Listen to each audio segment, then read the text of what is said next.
Temps de vous situer un petit peu ce qu'étaient les badges, l'historique un peu des badges, où on en était aujourd'hui en général dans les badges. Je propose à ce que Christophe nous parle du coup tout de suite des badges en région Normandie, de façon à ce que on puisse revenir après, si nécessaire, sur la genèse de tout ça. Mais qu'est-ce que c'est aujourd'hui que la réalité des open badges en région Normandie? Et du coup, je te propose de te représenter, puisque tout à l'heure, personne ne pouvait t'entendre. Eh bien, bonjour à toutes et à tous et merci d'avoir patienté. Donc, je suis Christophe Jourdain, je suis chargé de projet sur le numérique et la formation à la région Normandie. Voilà, et j'anime depuis 8 ans maintenant un dispositif qui s'appelle Communautique que nous avons créé pour voilà, pour accompagner, on va dire, tous les intermédiaires, tous les professionnels de la formation et de l'insertion sur le numérique et voir comment mettre du numérique, je dirais, à la fois dans la pédagogie, mais d'une manière plus générale, comment les professionnels de la formation peuvent s'emparer du numérique dans leurs différentes activités, voire même dans leur organisation interne. Alors, en fait, moi, j'ai connu les badges numériques par Philippe Petitqueux, qui est venu nous en parler en 2015. Et je cite souvent le fait qu'il était venu nous dire, voilà, on se pose la question, nous, à la DRAF du numérique, par rapport à des métiers émergents sur lesquels, finalement, il n'y a pas de référence de compétences. Et il parlait beaucoup de permaculture à l'époque. Il se trouve que moi, je suis dans une direction qui s'appelle la direction de l'aménagement numérique à la région Normandie, et du coup, dont le but, c'est aussi de développer, de voir un petit peu quels sont les usages liés au numérique. Et à cette époque-là, en 2015-2016, on était en plein questionnement sur le développement des compétences numériques dans les métiers d'une manière générale. Donc finalement, comme moi, je m'occupe plus particulièrement du développement je dirais, du numérique pour les organismes de formation, on est très très vite amené à se poser la question de se dire, bah tiens, qu'est-ce que ça change aussi dans les dispositifs de formation, mais aussi dans les métiers liés à la formation, finalement, cette arrivée du numérique. Donc, on va peut-être passer sur Hop, on va Alors, peut-être, du coup, excusez-moi. on arrive effectivement à Badgeon-la-Normandie 2017, le projet Badgeon-la-Normandie. Hmm. Alors, Badouin la Avec, Normandie, en fait, comme c'est un tout le monde collectif. l'aura repéré, le joli Oui, oui, tout camembert à fait. fabriqué en Normandie. Voilà, donc Badjon la Normandie, c'est vraiment un collectif d'associations, je dirais, de citoyens aussi qui ont envie. Ah ben voilà, je vois que Philippe arrive, donc il va pouvoir nous en parler mieux que moi, mais qui finalement se posent toutes ces questions aussi, de se dire, mais finalement, les badges pour reconnaître des compétences informelles, pourquoi faire dans la situation où je me trouve, je suis un citoyen, je suis une association, etc. Qu'est-ce que je fais de tout ça et qu'est-ce que je crée? Donc, qu'est-ce que je crée et qu'est-ce que je crée comme intelligence parce que en fait l'aspect fondamental c'est de se dire un badge c'est une chose mais qu'est-ce que j'en fais derrière. Peut-être que Philippe peut reprendre la parole là-dessus du coup. Je vois que Philippe est revenu parmi nous. Alors oui, alors toutes mes excuses. Donc j'ai rejoint avec l'application mobile sur le Vous êtes téléphone. très très faible par contre en son. C'est très faible en son. Alors j'essaye de. Voilà. Très très Voilà, alors faible en son. Philippe, vous avez la Comme ça. possibilité d'augmenter le volume de votre microphone en haut, dans la barre de menu haut. Voilà, comme ça c'est mieux. Voilà, c'est super. C'est Super. nettement Félicitations, mieux. Super. merci. Alors, vous pouvez me dire où vous en étiez parce que du coup j'étais un petit peu déconcentré. En fait, j'ai juste abordé le pourquoi du comment. Nous, à la région, on a commencé à s'intéresser au badge en expliquant, et j'expliquais que bah, c'est grâce à toi qui est venu nous voir en nous expliquant quel était les tenants et les aboutissants des badges numériques à l'époque que tu mettais en place par rapport au métier de la permaculture, et que du coup, on s'en emparait nous aussi par rapport à, je dirais à Oui, l'évolution du d'accord. numérique dans les métiers. Voilà. Et donc, En on fait, en est arrivé à Badjon-la-Normandie. d'accord, donc c'est un tout petit peu plus large que ça. En fait, l'enseignement agricole a relancé l'innovation, enfin a demandé à ce que les établissements se relancent dans l'innovation pédagogique qui était une de nos marques à une certaine époque. Et du côté DRAF Normandie, on s'est intéressé à tout ce qui est valorisation des apprentissages informels, tout ce qui n'est pas reconnu au sein de nos établissements comme en termes d'activité. Et on a soumis ce projet à nos partenaires de la Chambre d'agriculture. Et en effet, à ce moment-là, on était parti sur les portfolios et on a découvert fin 2015 ces Open Badge qui arrivaient sur le continent européen, en fait. Tout à fait. Donc je m'arrête là. D'accord. Peut-être que je reprends éventuellement sur les projets qu'on a menés avec les CFA et puis sur le référent numérique, ou est-ce que... Oui, tout à fait. Si vous voulez, je ne sais pas si vous diffusez une diapositive en même temps ou pas, Oui, que je que puisse tu ne juste nous vois voir. pas en fait. Ben, c'est-à-dire que je vois quelque chose, Mhm. mais c'est moi qui décide de bouger les. Qu'est-ce que je suis censé voir ici? Moi, je vois la première diapositive. Mhm. C'est bien ça? Mhm. Les premières idées émergent de la communauté, c'est ça que vous voyez? Oui, c'est ça. D'accord, donc c'est moi qui contrôle là, si je ne m'abuse Mhm. alors. Hein. Donc tu souhaites qu'on parle de donc l'aspect plutôt Normandie. En effet, on est venu voir nos partenaires et pour leur partager un peu cette découverte et le potentiel qu'on y voyait dans de nombreux contextes. Et on a organisé en mai 2016, si mes souvenirs sont bons, dans l'hémicycle du conseil régional qui était encore la Haute-Normandie à l'époque, une présentation à nos partenaires. On a fait venir Serge Ravel, expert qui nous a accompagnés, et Dominique Alain-Jean, qui était un spécialiste des e-portfolios. Et à cette occasion, en effet, on a entrevu le potentiel et on a ensuite décidé de répondre à un appel, à un projet, un PIA. C'était dans le cadre du PIA à l'époque. Et donc, on n'a pas obtenu ce PIA, mais nous avons quand même décidé de formaliser notre projet. Et on peut peut-être passer justement à cette diapositive. Voilà, avril 2017, on décide de monter ce collectif Badgeons la Normandie, puisqu'il y avait beaucoup d'organisations qui étaient intéressées. Et si on passe sur la diapo suivante, c'est plutôt avant, je crois. Voilà, c'était ça. Excusez-moi, hein, c'est moi du coup qui fais tourner toutes les diapositives là. On organise on décide, voilà, c'est ça que je voulais voir, c'était cette diapositive juste après. On décide en fait de séparer nos actions, suivant nos périmètres, les périmètres de chacun, à travailler sur en fait ce qu'on appelle la reconnaissance, hein, la reconnaissance des apprentissages informels. On continue d'ailleurs toujours de travailler sur la reconnaissance des pratiques agroécologiques. On a des organisations qui souhaitaient travailler ensemble sur tout ce qui est valorisation de la mobilité, sur l'engagement citoyen. Donc on a découpé comme ça en sous-projets, en thématiques transversales, pour que ça soit plus facile de travailler ensemble sur ces sujets. Donc si je reviens un petit peu en arrière, le réseau, le collectif Badgeons la Normandie, auquel s'est adjoint le conseil régional à travers le label CFA que tu as peut-être déjà présenté. Non, pas encore. Voilà, si vous voyez sur cette liste, c'est très large, hein, en fait, c'est transsectoriel.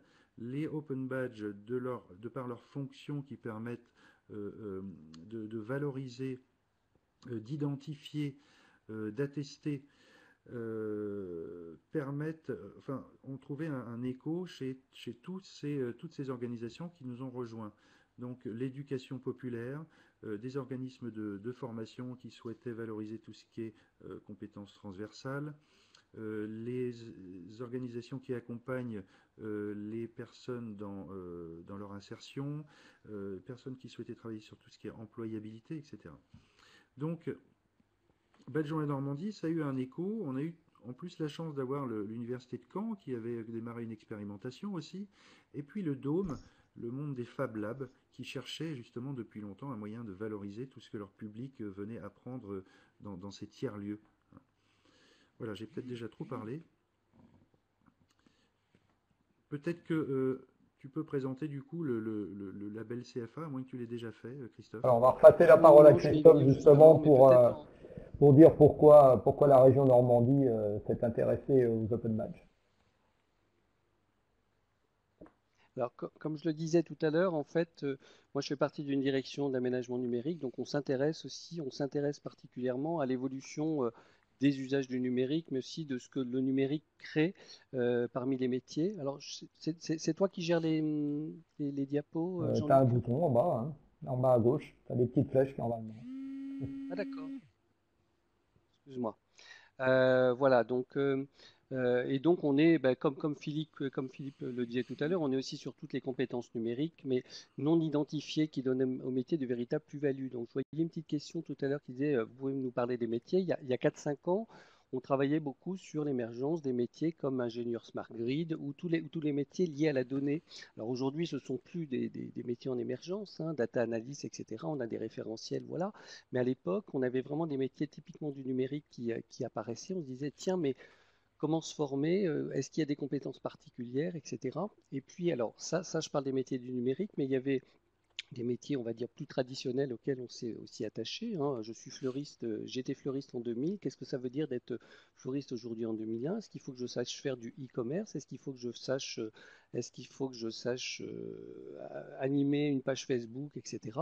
Voilà, et on se disait, ben, il y a certainement des qualités, en tout cas des compétences numériques que chaque métier doit avoir demain. Je reprends un autre exemple, hein, parce que je pense que ce sera peut-être plus parlant, mais quand on parlait d'apprentissage, on discutait notamment avec les maréchaux ferrants, hein, puisqu'on est en Normandie, on a des CFA de maréchalerie, qui disaient, ben, demain peut-être qu'on fera ou qu'on conçoira nos fers à cheval via des Fab Labs. Ça veut dire qu'il va, enfin, voilà, enfin, grâce aux Fab Labs, via des imprimantes 3D, donc ça veut dire qu'il va peut-être falloir apprendre à coder, etc., etc. Donc on s'est posé toutes ces questions-là en se disant, mais qui les repère, comment, pourquoi, etc., etc. Et c'est à ce moment-là, c'est vrai que sont arrivés les badges et on s'est dit, tiens, c'est peut-être un formidable moyen, je dirais, de repérer, de faire voir et de reconnaître des compétences qui sont en train de se développer. Alors, moi, je vais revenir un petit peu à ce que je fais, hein, puisque je vous disais, j'anime une communauté, hein, qui s'appelle Communautique, où il y a une centaine de structures, à peu près 650 membres, où on travaille en fait sur des compétences spécifiques liées à la pédagogie. Donc nous, on s'est posé aussi la question, puisque ce collectif existe depuis 2012, et en 2015-2016, on s'est dit, tiens, mais les formateurs aujourd'hui ne sont plus les formateurs d'hier. On n'est plus formateur présentiel classique, on utilise des classes virtuelles, on fait du synchrone de la synchrone, on est capable de gérer des LMS, on est capable de créer des ressources, on est capable de gérer des espaces web, etc., en mettant à disposition des ressources, etc., aux uns et aux autres. Et on s'est dit, mais finalement, ça fait partie presque du quotidien d'un formateur, et ce serait peut-être bien qu'on se pose la question de savoir, mais est-ce qu'il y aurait un référentiel, ou est-ce qu'il faudrait imaginer, hop, un référentiel? Alors, on le voit pas très bien, mais on pourra le mettre en lien, si vous le souhaitez. Donc, on a travaillé collectivement à un référentiel des compétences typiquement numériques des formateurs. Voilà, sur des choses dont je parlais à l'instant, hein, qui sont être capable de gérer des entrées, des sorties sur un LMS, par exemple, ou de créer des ressources numériques, ou tout simplement, si on peut dire, de faire de la médiation entre des formateurs et puis une DSI, hein, qui dit, bah tiens, voilà, ou en tout cas d'être capable de donner à la DSI je dirais des exemples de ce que voudraient des formateurs, et d'être capable de faire l'interface entre les deux. Voilà. Donc, c'est vrai qu'à cette époque-là, on s'est dit, alors ça, c'est un travail qu'on a fait il y a à peu près 3 ans, et puis après, on s'est dit, mais les open badges numériques apparaissent comme une bonne réponse simple et évidente au besoin de repérer, de mettre au jour des compétences non référencées. Actuellement, on va dire dans des référentiels classiques de formateurs. Alors, je vais parler là, je vais vraiment rentrer dans le vif du sujet de qu'est-ce qu'on a mis en place et qu'est-ce qu'on met en place aujourd'hui avec les Open Badges. Le premier grand projet qui a été mis en place chez nous en région Normandie, c'est le projet du label CFA numérique, puisque c'est fin 2017, donc il y a 2 ans. Il y a une volonté politique de dire, on sait qu'il y a des référents numériques, en tout cas on sait que les formateurs aujourd'hui ne travaillent plus de la même manière, mais on sait aussi que les CFA acquièrent en fait des compétences qu'il faudrait peut-être reconnaître. Donc, donc on a mis en place en fait via les badges, on a mis en place une dizaine de badges reconnaissant des compétences, non pas des personnes, mais des structures CFA, qui, par exemple, disaient, ben aujourd'hui, ben moi, quand je fais de la pédagogie, je fais de la pédagogie avec du numérique. Ou tiens, je vous certifie que chez moi, quand vous venez chez moi, j'ai mes formateurs qui travaillent avec des outils numériques. Ou ben, j'ai des outils numériques qui permettent de faire, de faire vivre la relation tripartite apprenti, maître d'apprentissage et puis CFA. Où j'ai un site web qui me permet de faire connaître en fait mes offres, etc., etc. C'est-à-dire que le numérique est devenu aussi, si vous voulez, l'entrée de l'innovation, disant ben, si on n'a pas de numérique aujourd'hui, on risque d'être un petit peu à la traîne demain. Donc d'où l'idée de mettre en place ce label, donc, qui est composé de 10 badges. Et donc, quand vous avez les 10 badges, enfin, quand un CFA obtient les 10 badges, il obtient le label CFA numérique. Ce qui est important de se dire, c'est que ça a permis en fait à la soixantaine de CFA qui existaient, alors je veux dire avant la réforme, de vraiment de se mettre en fait en état de marche, de travailler ensemble, de discuter aussi de donner de l'importance à toutes ces compétences numériques, et puis à ceux qui n'y étaient pas d'y aller, à ceux qui étaient déjà d'y aller un peu plus, etc. Et surtout de travailler ensemble. Quand on discute soit avec les CFA ou la direction de l'apprentissage chez nous qui a mené et qui mène toujours ce projet, hein, ils disent vraiment que ça crée en fait une formidable dynamique entre les CFA et ça permet, je dirais, à chacun de s'approprier aussi petit à petit je dirais des savoirs, des savoir-faire sur le numérique parce qu'en fait, ils s'échangent beaucoup de choses, ils s'apprennent les uns des autres, etc. sur le numérique et ça permet aussi de faire évoluer les plans de Alors formation. Christophe, je t'interromps en même temps pour répondre à une question et puis aller un petit peu plus loin. On est bien d'accord, hein, pour que tout le monde, sûr que tout le monde ait bien compris, là, le label CFA numérique visait à décerner des badges aux établissements eux-mêmes par rapport effectivement à un certain nombre de compétences ou d'actions réalisées. Mais puisque la question était posée par Laetitia dans le chat, il y a un certain nombre effectivement de CFA qui sont en train ou ont déjà commencé même de passer à l'étape, on va dire, suivante, c'est-à-dire là de valider et de décerner des badges aux apprenants cette fois pour reconnaître effectivement là aussi les compétences numériques des apprenants. Oui, exactement. Et d'ailleurs, ça fait une très bonne transition avec ce que je vais dire après, excusez-moi, puisqu'en fait, nous, dans notre groupe de travail communautique, en fait, on s'est posé la question plutôt des personnes. On s'est dit, mais finalement, qu'est-ce que font les personnes? Qu'est-ce que font les formateurs? Ah oui, tu parlais Oui, mais des on peut apprenants, avoir, excuse-moi. Moi, j'étais tu as sur les raison, ce personnes. sont les individus, et dans les individus de l'établissement, il y a les formateurs et il y a les apprenants. Donc les deux sont importants. Alors en effet, et pour répondre par rapport aux apprenants, il y a un badge, hein, il y a un badge qui est délivré par les CFA disant finalement j'ai la capacité à donner aux apprenants aussi, à donner les moyens de se former via le numérique et du coup quand ils sortent de chez moi, bah, ils savent utiliser un minimum de choses sur le numérique parce que ça aussi au niveau des entreprises ça peut être très important. Et d'ailleurs, hein, et je me le faisais confirmer ce matin encore par la direction de l'apprentissage qui disait qu'aujourd'hui, le fait d'avoir un label ou le fait d'avoir certains badges numériques, certains badges du CFA numérique permettent en fait au CFA d'en faire un avantage concurrentiel, marketing, etc. Parce que finalement, les apprentis vont venir plutôt chez eux ou les entreprises vont s'intéresser à eux plutôt qu'à un CFA, on va dire, qui n'a pas ces badges. Après, le deuxième volet que moi je suis en train de travailler finalement avec les formateurs et formatrices de GIREC qu'on trouve dans Communautique, hein, qui sont dans Communautique, c'est vraiment badger, là on est sur le badgeage de compétences des êtres humains, c'est-à-dire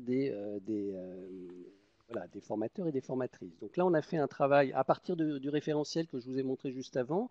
On a refait un travail cette année qui a consisté à dire, tiens, pour avoir le badge référent numérique, qu'on va appeler un badge clé, comme tout à l'heure, on avait le badge clé qui est le label CFA, nous on a un badge clé qui s'appelle référent numérique d'organisme de formation, ou qu'on peut appeler aussi un méta badge. Il est appelé badge clé dans Open Badge Factory. Eh bien, on s'est dit finalement, alors là vous en voyez 5 autour, hein, mais on a besoin d'avoir 3 badges pour avoir ce badge clé. Mais on a défini quand même qu'il y avait 5 compétences particulières que pouvaient avoir les formateurs ou formatrices sur le numérique. Il y en a un plutôt sur la médiation, il y en a un qui est plutôt sur la création de ressources pures, il y en a un qui est sur l'utilisation d'outils numériques, il y en a un qui est sur l'ingénierie pédagogique multimodale, et le 6e qu'on trouve tout en bas, le 5e, pardon, qu'on trouve tout en bas en rouge, c'est celui d'ambassadeur, c'est-à-dire quelqu'un qui aurait la capacité ou qui aurait l'habitude, j'ai envie de dire, de parler des projets multimodaux, de numérique et formation à l'extérieur de sa structure. Donc là, actuellement, j'ai envie de dire que ce qu'a fait la direction de l'apprentissage avec le label CFA numérique, on est en train de le descendre au niveau des formateurs et formatrices dans Communautique, alors on n'en est pas encore à 139 badges, hein, mais je regardais ce matin, on doit être une quarantaine de badges actuellement qui sont délivrés sur une quinzaine de Alors, personnes. je te propose qu'on enchaîne sur l'autre usage des badges dans le cadre du PRIC. Du coup, pardon, c'est moi qui ai cliqué, je suis allé trop vite, attends, je reviens en arrière. Trop vite. Pour après repasser la parole à Philippe, parce qu'il y a pas mal de questions dans le chat sur, bah oui, mais les badges, en fait, ça sert à quoi? Il y a des référentiels, ou à l'inverse, bah, ça sert à quoi? Quelle valeur ça a, si justement ça correspond pas à des référentiels? Bon, en gros, c'est la question de la valeur, et puis à quoi ça sert? Donc on y reviendra après que tu nous as expliqué comment la région se l'approprie dans le cadre du plan régional d'investissement pour les compétences. L'investissement des compétences. Donc là, on est sur quelque chose. Alors là, on a fait quelque chose de finalement, on va dire, assez classique quand je vous parle de ce qu'on peut faire dans Communautique, et c'est assez descendant. C'est-à-dire, tiens, on décide que entre nous, on va descendant en tout cas, très de l'entre-soi, et on va petit à petit décider de ce à quoi ça doit servir. Là, dans le cadre du PRIC, on est sur un projet complètement territorial. C'est-à-dire qu'on va voir les territoires aujourd'hui qui ont ces problèmes de référencement de compétences. Hein. C'est par exemple un territoire qui dit, alors assez classiquement, on a des entreprises qui n'arrivent pas.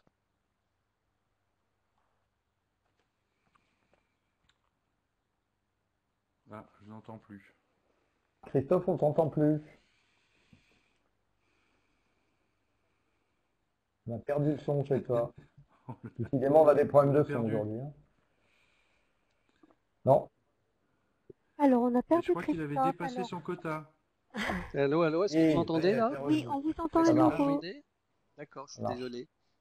Donc je disais, en fait, dans le cadre du plan régional d'investissement de compétences, on est vraiment sur une démarche très territoriale. C'est-à-dire, on va voir des territoires et on regarde un petit peu ce qui se passe chez eux sur des problèmes d'emploi-formation. Donc ça peut être un territoire qui dit, tiens, ou une association ou une série d'associations qui dit, on a envie de reconnaître les compétences des bénévoles chez nous.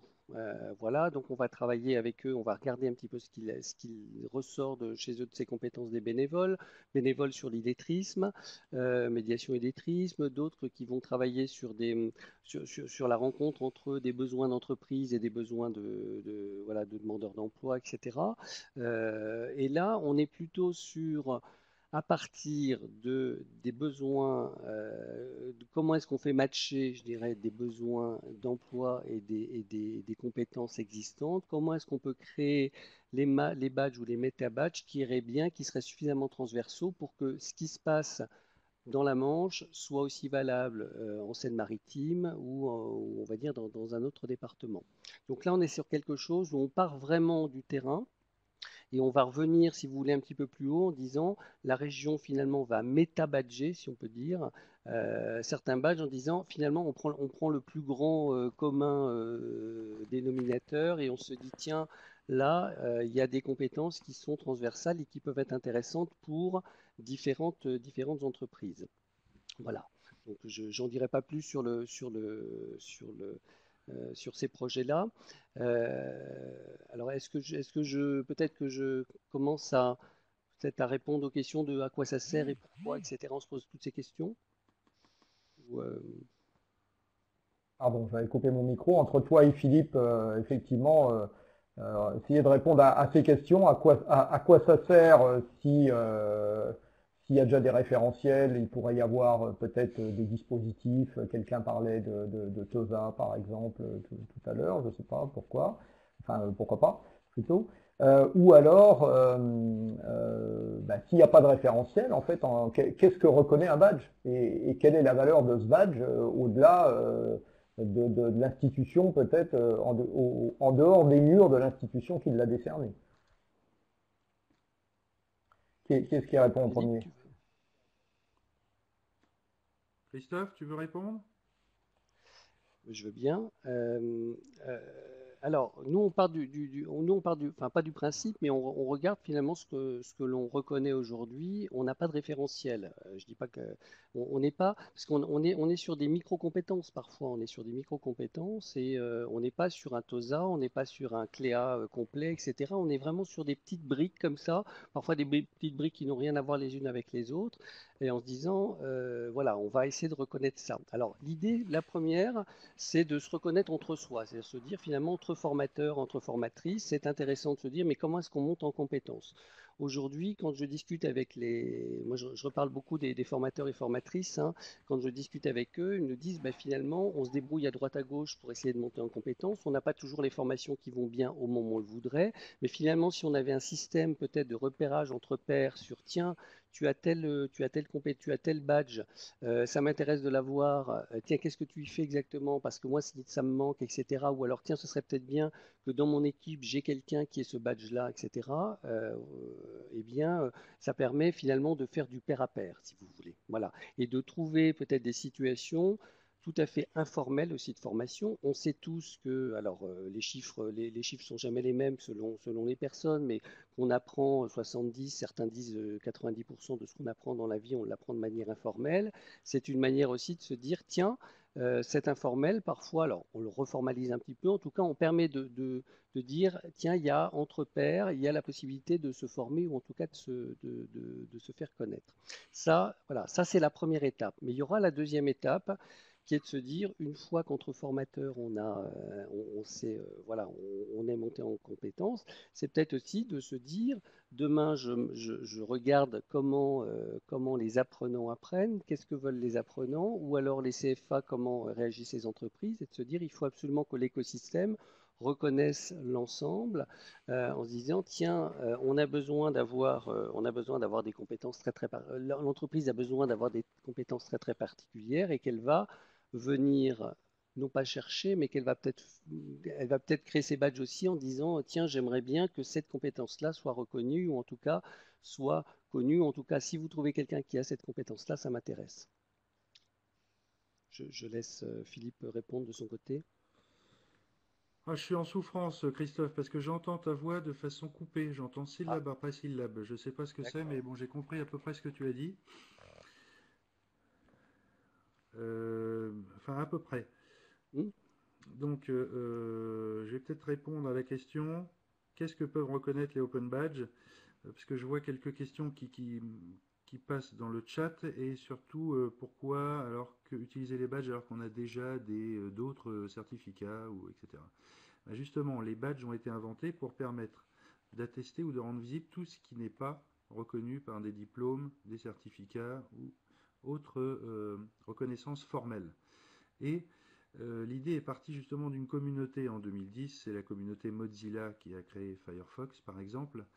Et au sein de ces communautés, comme beaucoup de communautés dans le monde du logiciel libre, ou d'autres communautés, on apprend des choses, on s'apprend des choses entre soi. Avec Internet et le mouvement Open Learning, Open Education, etc., on a commencé à pouvoir apprendre très facilement en suivant des ressources en ligne, qu'elles soient de type MOOC ou autres. On apprend au travail, on apprend dans sa vie sociale, partout. Donc les Open Badges ont été inventés pour d'abord pouvoir attester ce qu'on appelle ces apprentissages informels. Donc on n'est pas dans le même champ que si on si on suit un parcours de formation avec une qualification. Ça c'est la première chose. Ensuite, la question, ce qui s'est passé, on n'a pas le temps de représenter l'historique, hein, bien entendu, mais sur l'image qu'on voit ici à l'écran, sur la diapositive, en fait quand les badges ont été inventés, ce sont plutôt les institutions qui se sont saisies de cette innovation et qui l'ont plutôt utilisé à la manière de micro-certification. On a vu les badges apparaître dans Moodle, par exemple, et donc les badges venaient à la fin pour venir attester d'un parcours. Donc on utilisait les badges plutôt émis par des organisations ou une institution et qui arrivaient à la fin, de la même façon que pour les diplômes. Or, avec les badges, c'est toute une autre manière de penser qui s'offre à nous. Les badges ne viennent pas forcément à la fin, mais ils peuvent être et arriver au début.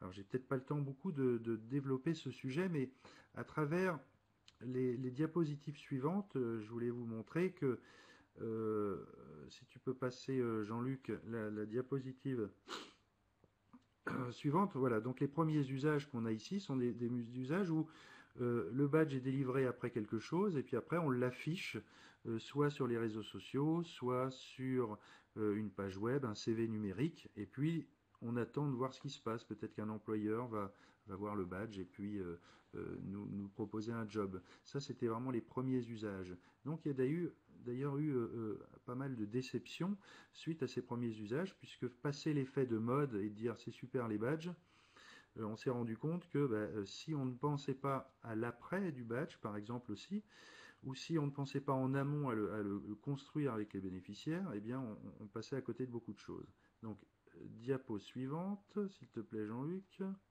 à moins que je puisse le faire moi-même. Hein. Oui. Voilà, donc ça tu peux la passer aussi. Donc c'est différentes manières d'afficher. Et donc, Serge Ravet, qui est une des parties prenantes, un penseur de la reconnaissance des Open Badges, a beaucoup travaillé avec d'autres parties prenantes internationales sous l'égide de la Badge Alliance, et ils ont produit ensemble un document en 2016 qui s'appelle la Nouvelle Déclaration de Bologne, qui vient affirmer cette chose importante qui est que les badges, en fait, il ne faut pas les voir comme des micro-certifications uniquement, même si on peut les utiliser telles quelles, mais plutôt les voir comme un outil de reconnaissance pour les personnes, de reconnaissance de leurs apprentissages, mais aussi de leurs aspirations, aussi de leurs expériences, des projets auxquels ils contribuent. Donc de les utiliser pour rendre d'abord pour rendre visible ce qui n'était justement pas visible jusqu'à présent. Ce qu'on apprend, hein, je vous l'ai dit tout à l'heure, ce qu'on appelle la sphère de l'informel, en gros 90% de ce qu'on apprend, on a toujours eu du mal à le rendre visible, même si on a essayé les portfolios, etc., ou autres livrets de compétences. Mais ici, non seulement on avait un outil qui permettait, d'une manière très simple, à la manière d'une photo, hein, un badge, c'est une image qui contient des métadonnées sur qui est l'émetteur, le récepteur, les critères, la description, de prendre une photo à un moment donné, voilà, d'apprentissage, d'engagement, de projet, etc.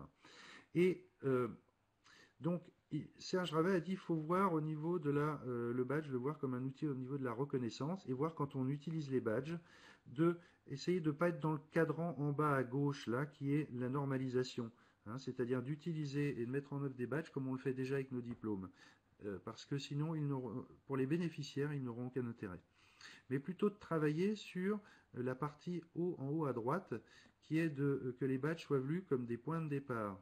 On peut utiliser un badge aujourd'hui en disant, si je veux m'engager dans, par exemple, une nouvelle compétence, qui peut être, on va prendre un exemple, je veux apprendre à utiliser les outils collaboratifs, ou je veux découvrir l'utilisation de la visioconférence, d'outils de visioconférence, eh bien, je demande le badge qui indique que je pars en exploration, que je m'engage dans un chemin d'apprentissage, et en le publiant, ce badge, j'informe ma communauté, hein, mais j'informe aussi les autres communautés, et je rends visible mon intérêt pour ce badge, pour ce sujet. Et je peux utiliser le badge à la manière des e-portfolios, parce qu'on peut ajouter des informations sur son badge. Ce n'est pas un objet fixe comme un diplôme qui arrive à la fin, mais on peut l'alimenter par des preuves, par des informations pour enrichir et ainsi raconter le travail qu'on accomplit au fur et à mesure pour arriver à l'objectif. Donc un badge comme point de départ, et qui du coup, du point de vue de beaucoup de publics qui ont plutôt du mal avec l'apprentissage qu'on appelle formel, c'est pas un jugement de valeur, quelque chose qui arrive à la fin, mais une reconnaissance de leur envie, leurs aspirations pour apprendre quelque chose. Tu m'arrêtes, hein, Jean-Luc, si je parle trop. On a aussi des badges, et ça c'est quelque chose qui vient beaucoup perturber le monde formel. En fait, n'importe qui peut créer des badges, hein. Si vous utilisez Badger aujourd'hui, et bientôt Open Badge Passport, n'importe qui peut créer un badge comme on a pu créer des sites internet il y a quelques années. N'importe qui peut créer un badge pour soi, parce qu'il n'a pas de reconnaissance pour des choses qu'il pense qu'il devrait rendre visible, ou une communauté qui s'auto-organise comme une association, comme un collectif, qui décide d'utiliser les badges pour rendre visibles leurs apprentissages, leurs contributions, leurs compétences, etc. Ces badges ne sont pas obligatoirement émis par une autorité. On a un très bon exemple avec le label CFA numérique. Ce n'est pas la région Normandie qui délivre le badge, même si il est aux couleurs de la région Normandie. Ce sont bien les CFA eux-mêmes qui se valident les badges. Et en plus, qu'ils les Alors ont on peut peut-être co-construits. justement, Donc le badge, c'est aussi un outil qu'on Philippe, peut on peut peut-être co-construire. justement passer Oui. au chapitre sur l'endossement, parce que je pense que ça fait lien, ça ferait lien Tout à effectivement fait. avec ça, puisque ça nous renvoie effectivement aux usages. Alors, je passe On du va coup peut-être passer voilà. effectivement cette. Voilà, on pourra y revenir parce que donc, voilà, on passe sur tout ça, des nouvelles fonctionnalités, l'aspect social, je peux en dire vraiment trois mots, c'est que le badge, il ne faut pas le penser uniquement pour soi sur son CV, mais on peut le rendre visible et ainsi sur des services comme ici Open Badge Passport, où on peut même l'afficher sur une carte et comme ça permettre de rendre visible qui d'autre que moi apprend la même chose que moi, qui a les mêmes intérêts, ou rendre visible des opportunités d'apprentissage. Un badge, c'est quelque chose qu'on peut obtenir, ou des personnes ressources, puisqu'on utilise les badges aussi pour identifier, Christophe l'a dit tout à l'heure, les référents numériques. On peut aussi connecter les badges entre eux. Ici, on voit Open Pathway de Badger pour construire des parcours, rendre visibles des progressions, hein. Et puis, les badges, comme je vous l'ai dit, les premiers usages très centrés sur l'institution, il n'y avait qu'un seul émetteur qui pouvait émettre les badges. Eh bien, l'endossement est arrivé en 2017 avec la version 2.0 et là, elle vient complètement encore plus bousculer, mais permettre au badge de vraiment démarrer. L'endossement, c'est quoi? C'est la possibilité d'approuver le moule du badge, c'est-à-dire le moule au moment où il est créé avec ses critères et sa description, pour que par exemple un ensemble de partenaires décide de rendre visible leur confiance dans ce que reconnaît le badge. Donc avant même qu'il soit émis, eh bien on peut lui donner une valeur, hein. On crée un réseau de confiance autour de ce badge. Ça répond un peu à la question quelle valeur? On ne met pas les badges au RNCP aujourd'hui, mais on construit la valeur du badge à plusieurs, soit au sein d'un partenariat, soit sur un territoire, qui peut être un territoire très local, ou simplement une organisation. La deuxième possibilité, c'est quand on a vraiment confiance dans l'émetteur, on est partenaire, on n'est pas obligé de se reconnaître ou s'approuver les badges un par un, mais on peut afficher la confiance entre plusieurs partenaires. Et la plus puissante, c'est celle de pouvoir approuver, endosser le badge d'un bénéficiaire. Quelqu'un arrive dans votre organisation avec des badges qui reconnaissent quelque chose. Vous dites, moi je ne sais pas d'où vient ce badge, je ne peux pas encore te faire confiance, je vais vérifier ce que dit ton badge. Et après vérification, je peux décider d'endosser et d'approuver ce que dit le badge. Ça donne une puissance énorme au badge parce que ça permet à des personnes de démarrer avec un badge, hein, le badge comme point de départ. Par exemple, je suis autonome, je sais m'intégrer dans une équipe sur ce type de compétences. Et puis, d'avoir ses pairs, son mentor, son supérieur hiérarchique, son maître de stage qui viennent, par exemple, approuver le badge. Et on a donc la possibilité d'avoir des scénarios de reconnaissance à 360 degrés. Ici, on prend l'exemple d'un apprenti qui pourrait dire « J'ai envie d'obtenir ce badge, je le demande, c'est un point de départ. » Ça ne veut pas dire que j'ai la compétence qui est décrite, mais ça veut dire que je m'engage à travailler ce badge. Donc je peux être endossé par le formateur une fois que j'ai apporté la preuve en centre de formation et en arrivant en situation de travail par le maître de stage. Hein, on peut avoir comme ça plusieurs endossements. On en fait un outil donc utile. Les badges auto-attribués, j'ai des compétences non reconnues ou une communauté souhaite rendre visibles des compétences non reconnues par d'autres moyens. On crée nos propres badges, on peut se les auto-attribuer et ensuite on construit la valeur à travers des endossements qu'on peut obtenir de personnes qui peuvent attester cela. Ici, cette diapo, elle montre qu'on peut ajouter des éléments à son badge. le badge est un objet dynamique, hein. On peut le documenter comme ça, son badge, au fur et à mesure de sa vie. Et donc, qu'est-ce que nous ont appris les Open Badges grâce aux endossements? C'est que non seulement on pouvait rendre visibles les apprentissages informels, mais aussi les reconnaissances informelles. Puisque je peux rendre visibles les personnes qui reconnaissent mon badge, les organisations qui reconnaissent ce badge, les organisations qui se reconnaissent entre elles, etc. Et donc, je peux rendre visible un réseau de confiance. Je redonne la parole à Cognac J. Alors, super, parce que du coup, ça nous amène à un point. Ça nous amène à un point de la reconnaissance. Ça a été abordé dès le début. C'est revenu là dans les derniers échanges sur le chat. Justement, puisque c'est une question qui s'est posée, qui se pose à la région, qui se pose au sein de Communautique, de dire c'est bien qu'on ait fait ça en petit comité. Mais il faut effectivement que ça soit connu, et il faut que ça soit connu et reconnu par des écosystèmes différents. Alors Christophe, quelle est la réflexion nous avons des en région par rapport à ça? Des débuts de réflexion. Juste pour revenir sur ce que disait Philippe, ou ce que je vois aussi dans les messages du chat, hein, qui sont mais à quoi ça sert, etc. Enfin, on ne se lance pas dans un projet badge pour faire des badges. On se lance dans un projet badge parce qu'on a envie, par exemple, que les CFA s'approprient le numérique, parce qu'on a envie que les formateurs soient reconnus ou continuent à acquérir des compétences dans le numérique, etc., etc. D'accord? Mais en fait, mais tout ça n'est pas une fin en soi. Comme je disais tout à l'heure, les CFA voient dans les badges et le label un avantage concurrentiel pour recruter des apprentis, pour attirer de nouvelles entreprises. Ils sont en train d'avoir aussi des endossements et puis de se faire connaître, etc. Par rapport à tout ça. Alors, Communautique, nous, on déploie les badges. Donc les badges, arguments d'attractivité, arguments marketing. On en a déjà l'exemple, des apprentis qui disent je vais plutôt voir tel CFA parce que il me propose en fait des manières de me former différentes. Alors avant, il fallait que j'aille jusqu'à lui, qu'on m'explique, qu'on me montre, etc. Maintenant, en allant sur le site internet, parfois j'ai tout simplement des démonstrations. Et puis bon, il y a des choses un petit peu plus visuelles, hein. C'est vrai que parfois, quand on va dans un CFA et qu'on trouve des outils de réalité virtuelle, etc., on se dit ah oui, en effet, je suis vraiment tombé dans le lieu où finalement je vais pouvoir aussi me former autrement et apprendre par le numérique. Alors, nous, dans Communautique, on en a peu parlé, mais on a un système de déploiement un peu différent de ce qui a été fait avec les badges du CFA, du label CFA, qui est, en fait, comment est-ce qu'on délivre un badge? Il y a 3 manières de le faire, en tout cas dans Open Badge Factory que l'on utilise. Il y a soit il se fait automatiquement, c'est-à-dire qu'il suffit que je le demande pour l'avoir. On a, par exemple, le cas où on veut non pas reconnaître une compétence, mais une conviction, une appartenance à, j'y étais, j'ai participé, etc. Et donc il suffit de le demander pour l'avoir.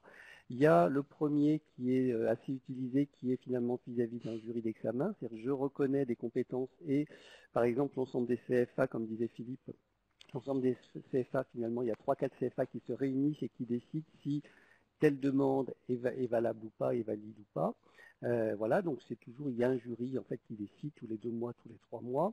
Et là, on est en train de tester quelque chose de différent sur les référents numériques dans Communautique, donc les référents numériques, donc les formateurs, formatrices, qui est de pair à pair. C'est-à-dire que je suis, moi, détenteur, par exemple, du badge rouge qu'on a vu tout à l'heure, ambassadeur. Toute personne demain qui va demander son badge rouge ambassadeur, sa demande va arriver dans ma boîte mail et j'aurai possibilité, moi, de lui délivrer ou pas. D'accord? Donc ça veut dire qu'on fait quelque chose en cascade avec une idée de déploiement le plus rapide possible. Et puis on va voir un petit peu comment tout ça évolue. Voilà, donc ça c'est une manière de le déployer, mais se pose la question de toute façon, hein, mais se pose la question derrière, de se dire, une fois qu'on aura déployé, une fois que les formateurs auront des badges et qu'ils commenceront à les faire connaître entre eux, il faudra bien chercher des écosystèmes. Ça c'est le nerf de la guerre. Voilà, et on en est là, enfin j'ai envie de dire, on va se poser la question, on va commencer à se poser la question en 2020, de se dire, une fois qu'on a repéré toutes ces compétences informelles, une fois qu'on s'est délivré les badges, finalement, ça doit me servir à quoi? Ça doit faire partie, est-ce que ça doit me, me servir à faire partie d'un collectif, me former avec des pairs, trouver un emploi, monter un projet, faire évoluer un référentiel, etc. Parce qu'on peut imaginer aussi que les badges, que toutes ces compétences informelles viennent à un moment donné, viennent faire évoluer un référentiel. Hein. Voilà. Donc tout ça, ça veut dire que qui je vais mettre des entreprises en face, ou alors je vais mettre, je dirais je vais mettre des partenaires, etc. Pour tout ça, pour faire reconnaître l'utilité du badge et faire avancer peut-être ma recherche d'emploi ou la recherche d'emploi des demandeurs d'emploi, ou alors une meilleure insertion, une meilleure formation, etc., etc. Donc on est bien sûr. Alors vous dire qu'aujourd'hui on est au bout du chemin, loin de là. Pour l'instant, je dirais qu'on a fait un tiers du chemin hein, et qu'on a, en tout cas, on a cette volonté de se dire attention, il ne faut surtout pas s'arrêter là. Et comme disait Philippe tout à l'heure, il ne faudrait pas que l'effet badge retombe à un moment donné en se disant finalement c'était quelque chose de joli, de sympathique, mais qui n'a pas servi finalement dans le système d'emploi-formation. Il faut vraiment que ça aille jusqu'à en quoi ça me permet de trouver un meilleur emploi, en quoi ça me permet peut-être de gérer des compétences en interne, en quoi ça me permet de plus facilement trouver une formation, en quoi ça me permet d'avoir une reconnaissance dans la FEST. Je voyais des questions sur la FEST, on peut tout à fait imaginer que dans la FEST, aujourd'hui, on utilise les badges numériques, etc. etc. Il faut que ce soit un élément liant entre des choses qui ne le sont pas actuellement. Alors, il y a une question, effectivement, et je pense que vous aviez prévu d'y répondre, c'est effectivement face à la multiplicité des badges qui peut être créée. Hein, quelqu'un posait la question, est-ce qu'il y a un catalogue des badges existants? Mon Dieu, et quelque part, presque heureusement que non, j'ai envie de dire, mais à contrario, on peut avoir des badges qui soient très proches les uns des autres. Est-ce qu'on peut faire des liens effectivement entre ces badges? Est-ce qu'on peut éviter de recréer un badge qui existerait déjà? Philippe? Alors, pour faire le lien là, avec ce que tu disais, Christophe, donc tu parlais justement de lien. Juste répondre à cette question, c'est que si on travaille sur des badges pour l'employabilité ou pour trouver un emploi, eh bien, les badges permettent de travailler directement avec les branches, avec les OPCO, avec n'importe quelle organisation ou représentant d'employeurs. En travaillant avec eux sur un territoire donné, on peut les aider à exprimer leurs besoins en compétences et on peut, comme ça, alimenter aussi leur référentiel avec des badges. C'est-à-dire que les référentiels de compétences peuvent être alimentés par des badges et les badges peuvent être alimentés par des référentiels de compétences. Donc l'idée, c'est vraiment de penser les badges comme des connecteurs. Tu l'as bien dit, ça crée du lien entre toutes les personnes qui travaillent sur un sujet donné. Ensuite, deuxième question concernant une liste de badges, un catalogue de badges. Il y a eu un article de David Leeser d'IBM récemment qui a bien expliqué le principe devant les personnes qui lui disaient est-ce qu'il n'y a pas trop de badges, etc. Il a dit est-ce qu'il y a trop de pages web, par exemple. Essayez de vous représenter les badges comme le début du web. En fait, aujourd'hui, personne se dit il y a trop de pages web. On a inventé un moteur de recherche, on a inventé une manière de les indexer, une manière de les reconnaître. Donc, il nous reste encore à inventer. Il existe quelques services qui s'appellent Badge Search, je crois, ou Badge Rank, qui est produit par Badger, donc un début de moteur de recherche de badge. Donc, on est en train d'inventer ces outils, non seulement donc pour trouver des badges, mais les badges, de toute façon, ont aussi une vie, c'est-à-dire que s'ils ne sont pas utilisés, s'ils ne sont pas reconnus par la communauté ou dans le contexte dans lequel ils ont une valeur, eh bien, ils vont mourir.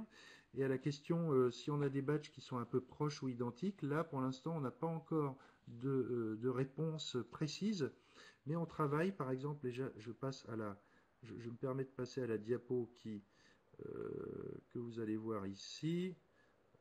Voilà, c'est l'idée d'un wiki badge, d'un wiki qui permet à une communauté, par exemple ici les entrepreneurs sociaux, si on a envie de travailler autour d'un badge sur des compétences des entrepreneurs sociaux, on est en train de créer en ce moment même, de réfléchir à un espace de discussion entre les entrepreneurs sociaux pour qu'ils puissent créer les badges à la manière de ce qui se fait sur Wikipédia. L'information est débattue, hein, il y a des échanges, il y a des modifications récurrentes. pour qu'à la fin, une fois qu'on s'est mis d'accord sur les badges, on puisse à un moment appuyer sur le bouton créer un badge. Et dès qu'il y a une modification, eh bien ce badge peut être modifié dans le wiki. Il y a une nouvelle version qui va sortir. L'important ici, vous le voyez, c'est que on ne prévoit pas le badge tout seul dans son coin, mais on le crée avec la communauté dans laquelle il a de la valeur. Il est reconnu. Oui. Point. Oui, enfin, si je peux me permettre, j'abonde dans ce sens-là en disant il y aura peut-être des badges qui se ressembleront en Normandie à ceux qui seront faits en Occitanie, mais qui ne seront pas les mêmes et on n'aura pas envie de les appeler de la même manière et puis on aura envie de se dire finalement les nôtres nous vont bien, ceux d'Occitanie vont bien à ceux de l'Occitanie, un point c'est tout. Il ne faudra peut-être pas aller chercher plus loin. Ce qui est important, c'est de trouver des solutions, en tout cas pour l'instant des solutions locales à des problèmes locaux. La seule chose que je peux dire, c'est que nous on essaye en tout cas, et c'est déjà un sacré travail, et je crois que mes collègues de la direction de la formation ont fort à faire avec ça, se dire déjà trouver des logiques de méta-badge au niveau du territoire de toute la Normandie, c'est-à-dire des 5 départements de la Normandie. Parce que là déjà, on voit bien que les entreprises quand ils parlent de comportement de quelqu'un, hein, on parle souvent de ça, c'est-à-dire que j'ai besoin d'avoir quelqu'un qui arrive à l'heure le matin, etc., etc. Mais finalement, les employeurs mettent pas les mêmes choses selon qu'on est dans tel type d'entreprise ou dans tel autre, etc. Il y en a qui sont plus ou moins souples et du coup, il faut que nous, région, on trouve, je dirais, le plus grand commun dénominateur de cela et en disant, finalement, ce qui existe à 40 ans est valable aussi à Rouen et aussi valable à Alençon. Donc, d'où l'idée de faire ces espèces de méta-badges. Mais déjà, si on y arrive au niveau territorial de la Normandie, ce serait une belle chose. Et ça permettra de dire, tiens, raccrochez-vous à ces badges-là et peut-être que ces méta-badges auront derrière des déclinaisons. Hein, parce que ce qui est très important aussi dans ces projets, je parle de projet parce que finalement on parle de badges depuis le début, de beaucoup de badges, mais finalement ce qui est important c'est le projet qu'on met derrière. Ce qui est important c'est de ne pas, c'est de bien rester en accord, de laisser, je dirais, les micro-projets se faire avec les badges dont les gens ont envie. Sinon on va tout de suite recréer des référentiels qui existent, etc. Et justement l'idée c'est de sortir de ça. Voilà. Donc il ne faut surtout pas aller à l'encontre de ce qui se passe localement. Tu l'as bien signalé, il y a deux choses hein, on a tous un réflexe quand on est un peu organisation, institution, c'est de dire il faut absolument qu'on fasse les badges parfaits, qu'on fasse les badges où tout le monde va être d'accord sur tout le territoire, ou il faut qu'on contrôle les badges. Hein. Il y a ce danger de la formalisation, dit très bien Serge Ravet, de l'informel. Les badges ne fonctionnent pas de la même façon que les diplômes. On peut mettre des diplômes dans des badges, puisque les badges sont des enveloppes. Hein. Il y a même une université qui fait ça en Italie. On peut s'en servir pour ça. Donc ne pas vouloir contrôler, mais en effet laisser l'initiative aux communautés, aux individus de créer ces badges et de travailler ensuite avec eux à développer des services. Hein, je le dis ici en rapport au diapo. Il faut bien imaginer des services ensemble. C'est ce qu'on fait en Normandie. Je ne sais pas si tu l'as cité, Christophe, déjà à travers le FEDER. Donc, je me permets d'en dire deux mots. C'est l'idée d'imaginer des badges, des usages, des services numériques pour la formation, l'orientation, à travers des choses à développer autour des badges. Tu peux peut-être continuer sur ce point. Oui, par exemple, on se dit que je parlais tout à l'heure de reconnaissance, de compétences informelles, etc., et de liens avec avec les organismes de formation ou les offres de formation, et on se dit aujourd'hui il n'y a pas de lien, les liens n'existent pas, et peut-être que le service qu'on va demander alors au Dôme, qui est un relais de sciences, qui est une association en Normandie qui a qui répond dans le cadre d'un financement européen au souhait que l'on a de diversifier, en tout cas de créer les services qui vont autour des badges, hein, c'est de dire on va demander au Dôme de créer peut-être ce lien. Alors, je ne sais pas si ce sera un logiciel, si ce sera un plugin, si ce sera un site web, etc. Mais en tout cas d'arriver à faire des liens entre toutes ces micro-compétences qu'on va repérer, que les gens vont pouvoir avoir, et puis ces, ces, ces parcours de formation qu'on va réussir à avoir ou qui vont peut-être être à développer par les organismes, qui vont devoir eux aussi rentrer dans des micro-compétences ou dans des micro-formations, plus qu'ils ne le font, en tout cas plus d'individualisation que ce qu'ils font actuellement. Voilà, donc ça c'est un des services par exemple qu'on pourrait imaginer.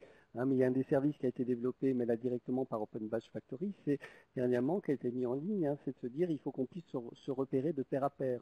Se dire mais finalement qui a le même badge que moi, pas très loin de moi, et est-ce que je ne pourrais pas monter un projet avec cette personne-là, ou alors tiens, est-ce que, puisqu'elle a tel badge, qu'est-ce qu'elle est allée chercher comme autre badge, qu'est-ce que je peux imaginer, qu'est-ce que je peux imaginer comme compétences supplémentaires dans un travail qui est le sien, qui est le mien, qui n'est peut-être pas le même, mais finalement qui va me permettre d'évoluer dans mon métier demain. Hein, parce qu'on sait que ça aussi, ça fait partie des compétences à développer, hein, c'est cette curiosité permanente par rapport à son métier, l'évolution, etc. Où on sait que les métiers évoluent. Donc ça serait un moyen, par exemple, tout comme aujourd'hui on va faire une recherche sur un réseau social pour chercher une compétence dont on a besoin sur un projet à un instant T, de se dire avec une cartographie des badges, comme Philippe nous l'a montré tout à l'heure, de dire quelles sont les compétences qui sont disponibles autour de moi et qui ont été effectivement reconnues par des badges. Okay. Alors, on va envisager de conclure parce que on a forcément décalé d'une petite demi-heure, c'est normal. On a, je pense, à peu près répondu aux questions qui ont été glissées dans le chat, effectivement, au fil de nos échanges. Donc resterait peut-être la question de la durabilité, hein, mais il y a eu un élément de réponse tout à l'heure, hein, quelle est en fait la durée, la permanence d'un badge. Est-ce que il est valable à vie ou est-ce qu'on lui donne une durée de validité également? Donc ça, on pourra peut-être y revenir une autre fois. Peut-être juste un mot, parce que Philippe, je sais que tu étais présent au colloque qui a eu lieu en juillet dernier à l'Assemblée nationale, où effectivement, on sent bien qu'il y a tout un mouvement, y compris sur des dispositifs très institutionnels comme le CPF, hein, de se dire est-ce qu'aujourd'hui on n'a pas, il y a des badges, quelqu'un posait la question sur les badges en entreprise, il y a des entreprises telles qu'IBM, je crois, hein, qui ont mis des choses comme ça en place. Donc voilà, mais là c'est interne à l'entreprise. Est-ce que voilà, qu'est-ce qu'on voit en dehors parce que là on a parlé pas mal de Normandie hein, depuis tout à l'heure, c'est normal. Mais est-ce que ce qui se passe en Normandie, c'est quand même aussi le reflet d'une tendance de fond, ou tout du moins d'une réflexion de fond de l'ensemble des acteurs, aussi bien les entreprises que les institutionnels et les établissements de formation? Oui, alors, on n'a pas eu le temps de présenter ça, mais tu parles d'un colloque. C'est un think tank qui s'appelle Le Plus Important, qui a organisé ce colloque le 11 juillet pour parler justement du numérique pour l'employabilité, donc de réfléchir à de nouveaux instruments, nouveaux outils pour reconnaître les apprentissages des personnes en fait. Et ils ont bien compris les intervenants qui étaient présents. Il y avait notamment IBM, justement, à notre table ronde. Il y avait la DGEFP qui était présente aussi. Il y a plus de la moitié des PIC 100% inclusion aujourd'hui qui sont à base d'Open Badge dedans. Donc tout le monde entrevoit ce potentiel, mais on voit aussi que le temps de la communication, de la culturation est long. On est obligé de faire un gros travail. Hein. Tu vois, ce genre de présentation des badges, ça fait 3 ans qu'on en fait aujourd'hui. Et donc la proposition, c'est de dire, et si on allait plus loin et qu'on généralisait, si on y croit, aujourd'hui on a assez de preuves dans de nombreux contextes, que ce soit l'entreprise, l'insertion, l'emploi, l'encrochage scolaire, tout ce que vous voulez, que les badges sont des instruments avec un potentiel très fort de transformation. C'est open source, donc pourquoi ne pas généraliser, en tout cas lancer un plan de déploiement à grande échelle, en travaillant par exemple directement avec les OPCO, les CARIFOREF, tous les acteurs de l'emploi, si on veut traiter de l'employabilité. Mettons-nous autour de la table et discutons des besoins de chacun et de voir comment les badges pourraient répondre à cela. on a l'expertise en Normandie au niveau international là-dessus. Donc ce qui s'est passé aussi, c'est que là où c'était plutôt anglo-saxon en 2014, jusqu'en 2014, c'est arrivé en 2015 en France, fin 2015, et c'est en Normandie que ça a démarré en 2016, eh bien, on a été, je crois, les premiers en France à lancer un projet de territoire. C'est de se dire que les badges, c'est pas juste pour mon organisation, c'est de dire attention, si on veut travailler sur l'employabilité, l'insertion, etc., il faut qu'on travaille à plusieurs acteurs, hein. Et les badges, c'est notre langage commun, c'est centré sur le bénéficiaire. D'autres projets de territoire se sont lancés. Il y a le BOAT, Badge ouvert à tous en Nouvelle-Aquitaine, porté par la commune Léonard de Vinci. Il y a la DRAF des Pays de la Loire qui a lancé avec l'Université de Nantes et l'association Ping, Badgeons les Pays de la Loire, justement. Il y a Badgeons le Centre Val-de-Loire, Badgeons la Franche-Comté, le projet Bravo qui vient de démarrer. Donc, cette idée de travailler au niveau d'un territoire plutôt régional, même s'il y a aussi des initiatives départementales, Badgeons la Creuse, etc., qui existent, c'est de se dire que les badges, ça doit être cette question doit être traitée à plusieurs, en partenariat. Et c'est vraiment, je l'ai déjà dit, notre langage commun. Et c'est ça qui est assez passionnant. Par contre, on a besoin de monter à l'échelle, de passer au niveau supérieur pour traiter de ces questions. Ben, aujourd'hui, où est-ce que vont être hébergés ces badges? Si on veut leur créer un avenir, on ne peut pas dépendre de badges qui sont hébergés sur je ne sais pas quel serveur. Il faut peut-être qu'on construise une infrastructure en France, qu'on réfléchisse aussi. J'ai montré la diapositive sur Badge Connect API. Il y a une API qui va permettre en mars, qui sera incluse dans le standard 2.1, d'interconnecter tous les services qu'on appelle les passeports ou les sacs à badges, ou toutes les plateformes qui émettent des badges, mais aussi qui permettent d'exploiter les badges, pour créer une fédération, on appelle ça de passeports de badges, et permettre à toutes ces données, tous ces badges, d'être interconnectés. Et donc ça va arriver en mars 2020, et on a énormément de choses à construire ensemble autour de ces nouveaux outils. On n'en est qu'au début, un peu comme le début. Ok, bon, belle conclusion. Christophe, un petit mot de conclusion. Il y a une question peut-être qui touche particulièrement les parcours de formation d'inclusion numérique en Normandie. Je propose que ça se passe en off, en direct, parce que ça concerne particulièrement la Normandie. Un petit mot de conclusion, et puis on prendra congé de nos participants qui doivent bien évidemment, je le vois dans le compteur, nous quitter petit à petit. Oui, alors je vais reprendre un peu ce qu'a déjà dit Philippe, mais pour moi les badges, ce sont des objets, hein, encore une fois, ce sont des moyens. Ce sont des moyens très souples. Ce qu'il faut, c'est inventer la vie qui va avec. Je voyais des questions comme est-ce que ça a une durée de vie? Si on veut que ça ait une durée de vie, ça en a, sinon ça n'en a pas, c'est ad vitam aeternam. Est-ce qu'il faut des preuves? On peut donner des preuves, ne pas en donner, etc. Et comment est-ce qu'on peut les endosser, oui ou non, etc. C'est-à-dire qu'en fait, c'est un schéma très libre qui nous pose question, nous aussi, hein, institutions où on a toujours tendance à dire c'est nous qui choisissons, c'est nous qui décidons, etc. Et là, on laisse finalement les choses se faire sur le terrain, hein, et on récupère ce qui a du sens au niveau territorial. Mais il faut vraiment inventer la vie qui va avec. Et cette vie, c'est la vie de ces écosystèmes. Je ne vous cache pas qu'on a très envie d'écrire un petit livre blanc un petit ou un gros livre blanc, je ne sais pas, hein, sur tous ces projets, hein, qui prennent vie actuellement, et en se disant tiens, en quoi les open badges concourent à ce qu'on pourrait appeler la constitution d'un territoire apprenant en Normandie. Bon, j'espère que d'ici 1 ou 2 ans, on en saura un petit peu plus. Mais voilà, il faut inventer la vie qui va avec maintenant.